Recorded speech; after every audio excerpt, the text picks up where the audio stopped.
Ó baruzeiro querido, testemunha viva de tempos idos, ao lado da velha capela, sobrevives ao destino dela. Tuas raízes fincadas no chão, teus galhos voltados para amplidão, recordas os dias de Laurentino e segue passivo o teu destino. Ainda hoje conservas o vigor. O tempo não destruiu tua vida, porque tu és testemunha do amor de um povo muito forte, que em dias de duras lidas caminha firme rumo ao seu norte. Olá, hoje estamos com a escritora Zuleina Mota e vamos entrevistá-la sobre sua obra e carreira. A gente queria saber sobre o seu primeiro contato com a literatura, quando você descobriu que você queria ser escritora. Como foi? Eu não posso dizer com certeza quando foi que eu me interessei pela literatura. Eu nasci numa fazenda, no Triângulo Mineiro, numa zona rural, onde não havia escola, nem biblioteca, nem livros. Existia na minha casa, como família tradicionalmente presbiteriana, a Bíblia e um livro de cânticos. Esse foi o meu primeiro contato com a língua escrita. Tanto que eu me alfabetizei na roça, como não havia escola, eu fui alfabetizada no Salmo 23. Minha mãe me ensinou primeiro o alfabeto, depois me ensinou a juntar as letras, formar as sílabas, e assim eu iniciei a minha aprendizagem de alfabetização. Com o passar do tempo, eu notei que eu gostava muito da língua escrita, E mais tarde, em outra localidade, eu tive a oportunidade de entrar em contato com escritores daquela época. Eu lembro muito bem de José de Alencar, Machado de Assis, mas eu nunca tinha escrito nada.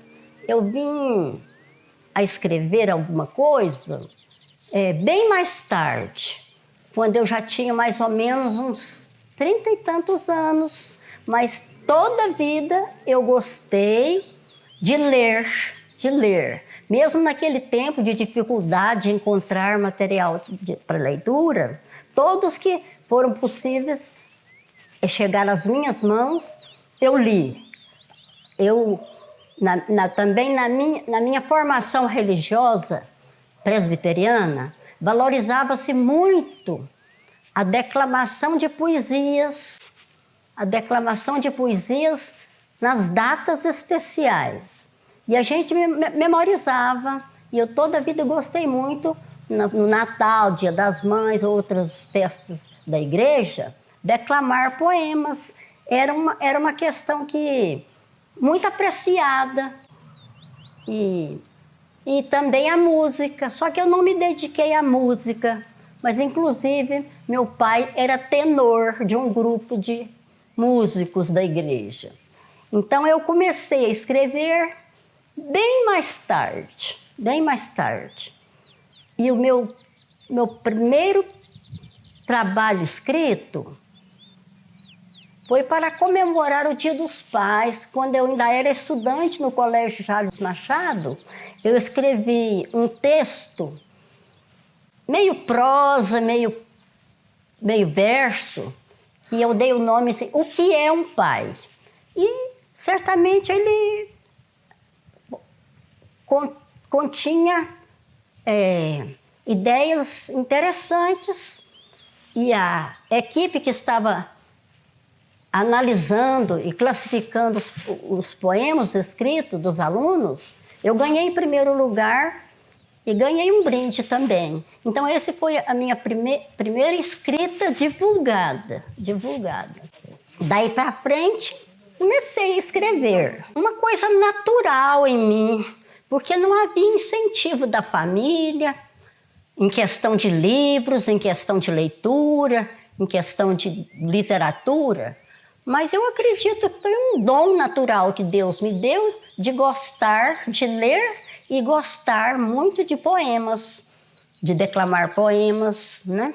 E cantar também os poemas. E nesse processo de escrever, a senhora tinha em mente em se tornar uma escritora? Não, eu nunca tive a ideia de me tornar uma escritora. Isso surgiu do meu contato, mais tarde, do meu contato com a escola, né? Com a escola, contato com livros, né? Que antes eu não tinha esse contato. E eu já tinha o dom de gostar de leitura, gostar de literatura. Então isso foi crescendo em mim. Foi assim como uma planta pequena que foi crescendo e até produzir alguns frutos. Girassóis, ó divinos e áureos girassóis, deslumbrantes imitações de sóis, corola e pétalas em haste tão fina, girando, girando, enfim se inclina. De manhã, aos rubores da aurora, levanta-se garboso, de amarelo se implora, em vinda à tarde, despede a beleza. Exausto, se curva, despõe a grandeza. Muita gente no albor da vida ergue-se altiva, feliz e venturosa, jamais supondo de haver uma descida. E como são tristes os fins de história de gente que um dia julgou ser ditosa, e agora se curva, despida de glória. Você falou, quando você estava recitando o soneto, que os sonetos são os seus tipos de escrever prediletos. Você pode falar pra gente por quê? Aqui dá licença para eu ler aqui uma frase que me chama muita atenção. O soneto tornou-se o meu poema predileto. Por quê? Porque ele nunca caiu de moda. Ele vem lá da Idade Média, passou lá para Portugal, chegou aqui ao Brasil e continua sendo um gênero literário muito apreciado. Por isso que eu vou ler aqui. Soneto é uma forma fixa de 14 versos. Olha o que é o soneto. Um máximo de sensibilidade e inteligência no mínimo de palavras. Por isso que eu aprecio o soneto.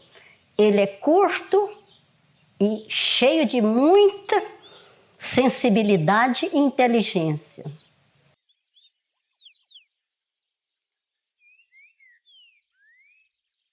Primeiro, ela me perguntou de onde vêm as minhas inspirações. Eu digo que primeiro vem de Deus, que colocou em mim o dom de gostar dos sonetos, de outros poemas, de gostar de literatura. Então, eu acredito que a primeira inspiração é um dom de Deus que Ele me deu. Agora, a minha inspiração, como já disse nosso ex-prefeito aí, que eu sou uma poetisa pé no chão. E eu me considero mesmo uma poetisa pé no chão. Eu não me inspiro em coisas grandiosas demais, não. Eu me inspiro em pequenas coisas. Eu me inspiro em alguma coisa que eu vejo. Que alguém até que já disse que o poeta tem uma orelha atrás da outra orelha, um olho atrás do outro olho, que ele enxerga coisas que os outros não enxergam. Então, a minha inspiração é naquilo que eu vejo e penso sobre aquilo. Por exemplo, eu estava viajando de Goiânia para cá, de ônibus, olhando pela janela, a gente passava pelas pontes sobre os rios. E eu vi aquela ponte. E daquela ponte me inspirou a escrever um soneto. Uma ponte que eu vi no meio da estrada. Você falou que você se inspira em pequenas coisas. Quando você começa a escrever, você já tem uma ideia pronta ou as coisas fluem conforme você vai escrevendo? Eu vejo o meu objeto de inspiração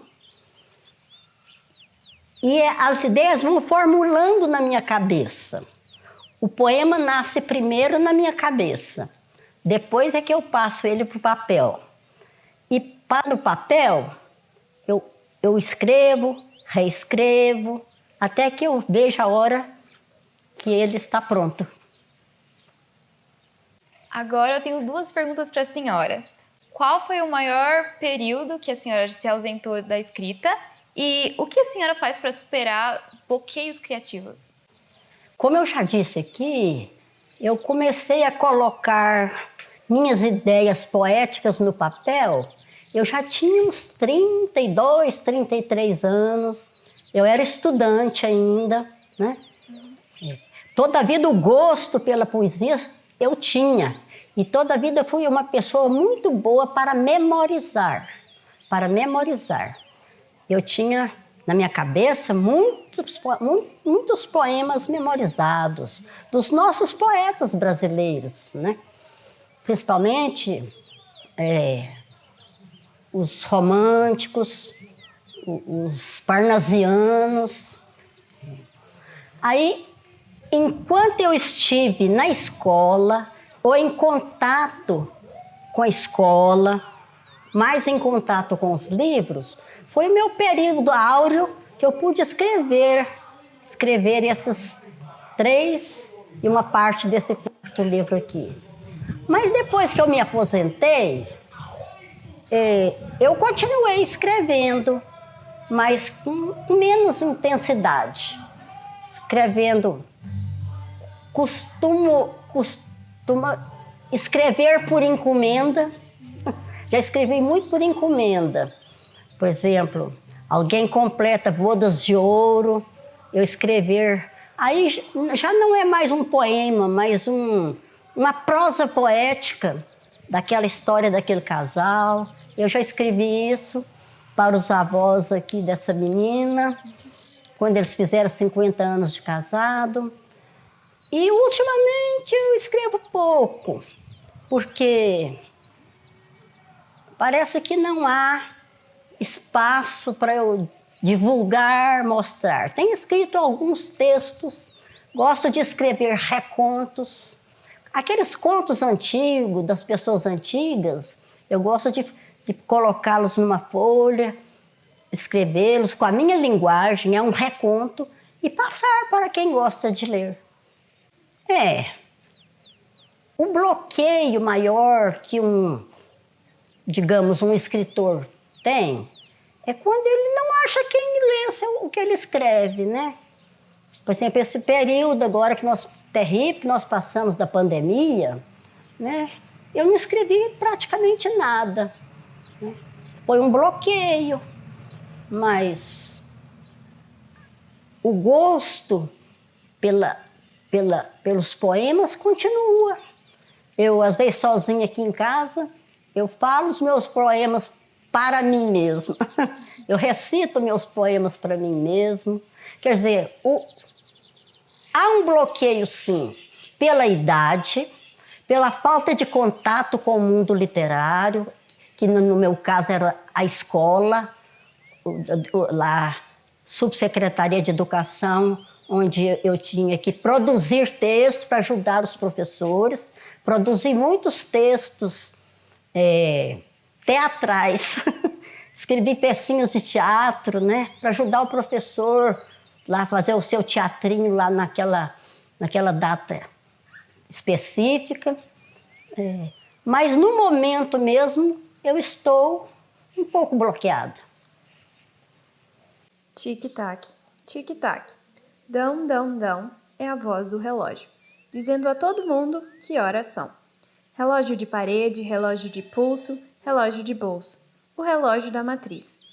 O barulhento despertador, todos a trabalhar, num constante tic-taquear. Relógios, exemplos de trabalho, dia e noite. Ponteiros a correr, marcam o tempo de todos, o nascimento ao morrer. Vou ficando por aqui, meu reloginho avisou, que o menino da minha idade há muito tempo já se deitou. A gente conversou um pouco sobre as suas obras, mas qual foi a obra que mais te marcou e por quê? Eu não posso dizer que houve uma obra que mais me marcou, mas, com licença, eu me senti muito realizada quando o doutor Hélio, que era prefeito na época, montou uma equipe e nos pediu para escrever a história do município. Isso me honrou muito e também me deu muito conhecimento do lugar onde eu moro, porque eu não sou goiana, eu sou mineira e fiquei sabendo muita coisa desse lugar tão maravilhoso, desse município tão maravilhoso que se chama Goianésia. Agora, esses 2 livros infantis que eu escrevi foi com um objetivo, porque, pelo menos no meu tempo de alfabetização, os textos eram muito chatos, vamos dizer assim, chatos, muito moralistas, muito sérios.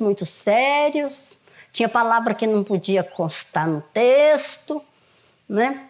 Então, eu me dediquei a escrever esses poemas infantis baseados nas coisas simples da vivência dos meninos, mas que eles despertassem neles o gosto pela leitura. Uma leitura com poemas curtos, lúdicos, e que os alunos lessem por gostar de ler, porque antes a gente lia por obrigação.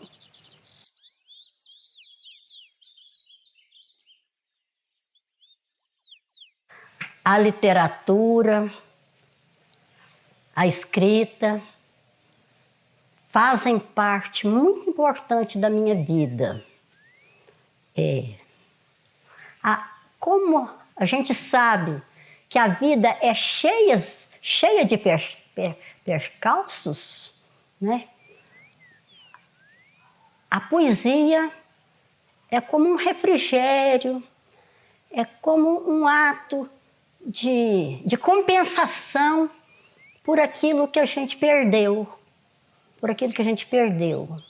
Então, é isso aí, a literatura passou a fazer parte da minha vida. Eu digo que desde pequenininha, não como produtora de texto, mas como apreciadora de textos poéticos, né? Por exemplo, como eu tive uma vivência muito grande com a Bíblia Sagrada, os salmos, que são poemas, me chamaram muita atenção, né? Eles fazem parte da minha história, né? Os salmos, porque eles são poéticos. Nessa pergunta, eu gosto muito dela, mas a senhora tem algum livro, alguma obra em formação? Pode ser que haja informação na minha cabeça. Eu penso, toda a vida eu escrevi em versos, mas de uns tempos para cá, eu estou gostando da prosa também, da prosa. Então eu pensei assim, e se eu escrevesse um livro que fosse companheiro daqueles 2 ali, que se chama Coisas, Coisinhas e Cia. Eu daria o nome dele Prosa, Prosinha e Companhia. Daqueles contos antigos dos meus antepassados, de contos engraçadas, de conversas em velórios e outras coisas. Pode ser que esse livro ainda venha a nascer, mas acho que nem em gestação ele ainda não está. Seria, como chama trilogia? Seria uma trilogia inacabada. Bom, nós estaríamos esperando bastante por essa sua obra que ainda não está em gestação. Mas, para finalizar nossa entrevista, eu gostaria de saber quais conselhos a senhora daria para novos escritores, pessoas que procuram e estão em processo de virar? A menina está me perguntando que conselho que eu dou para as pessoas que estão querendo ser escritores. E às vezes já são escritores, mas ainda não encontrou a saída. Como fazer para ser escritora? Começa escrevendo. A gente sempre começa as coisas pelo princípio, que não tem jeito de começar pelo meio nem pelo fim, mas pelo princípio. Começa a escrever. Eu mesmo dou esse conselho aos estudantes como vocês. Não tenha vergonha daquilo que vocês escreveram. Que tem gente que escreve, mas não tem coragem de mostrar para ninguém, sente vergonha. Não, escreva, receba as críticas, sejam elas favoráveis ou não, mas escrevam. Comece escrevendo pouco, depois escrevam mais. Mas uma coisa eu digo: aprendam a língua portuguesa, que não há nada mais triste do que um texto cheio de erros, né? Antes de ser poeta, você tem que conhecer a sua língua. Bem, o melhor possível conhecer. Enriquecer seu vocabulário, ler muito. Ler é essencial. Ler bons escritores, não os maus não. Os bons escritores, os que escrevem bem, os que sabem usar a língua com maestria. Então, leiam muito e comecem a escrever e depois prossiga. Então, dona Isleina, muito obrigada por essa entrevista. Representa muito pra gente. Você é uma figura muito importante para a Goianésia. A gente queria te agradecer de verdade por esse momento. Eu também me sinto muito honrada pelo fato de vocês, essa equipe toda, vir aqui na minha casa me entrevistar. Porque eu gostaria de dizer que há 58 anos, quando eu cheguei aqui nesse lugar, eu era uma cidadã, porque sempre fui, mas que não tinha repercussão nenhuma na sociedade. E foi através dos meus escritos, bons, regulares ou maus, que eu me tornei conhecida e respeitada aqui pelas pessoas de Goianésia, pelos meus ex-alunos lá do Jales Machado, que hoje são senhores e senhoras, pais, mães de família, que me reconhecem na rua. Às vezes eu não lembro o nome, mas o rostinho jamais eu esqueço. Então, para mim foi uma honra participar desse trabalho do Colégio Terra. Pode começar, dona Isleina. Eu sempre gostei de escrever para crianças gostar de ler. Então, eu vou declamar um poema para criança. Eu dei nome a esse poema de Dalila, uma mulher, Dalila. Ela era uma formiga. A formiga Dalila levava uma vida tranquila, família bastante unida, felizes passavam a vida. Papai formigão tão bondoso, mamãe formigona gentil e um bando de irmãozinhas, vida assim nunca se viu. Mas Dalila, insatisfeita com a vida operária, com a rotina diária, optou por desertar. Correr mundo, viajar, conhecer outros rincões. Quem sabe encontrar o meu Sansão. Dalila saiu do seu formigueiro, caminhou o dia inteiro, caminhou até cansar. À noitinha, cansada, desanimada, debaixo de uma árvore, parou para descansar. Mas ao acordar, que decepção! Ali na frente, afiando as unhas bem contente, um enorme tamanduá. O terror do formigueiro, que com um riso zombeteiro, preparava-se para atacar. Dalila, coitadinha, sem poder se defender, de um pulo pôs-se correr, correndo e gritando, pedindo socorro. Papai, mamãe, me acudam, senão morro. Lá distante, no formigueiro, a família aflita escutou a gritaria e partiram todos para atacar. Os ferrões engatilhando, defender aquela fuxona que, em busca de aventura, destruiu a calma do lar. Travou-se a batalha, um exército contra um. Ai, que tremendo baticum, que depois de dentada, ferroada e patada, o tamanduá bateu-se em retirada. A família prestimosa ajeitou uma padiola para transportar a teimosa, que depois de tanto transtorno, a vida do lar voltou ao seu normal. Só.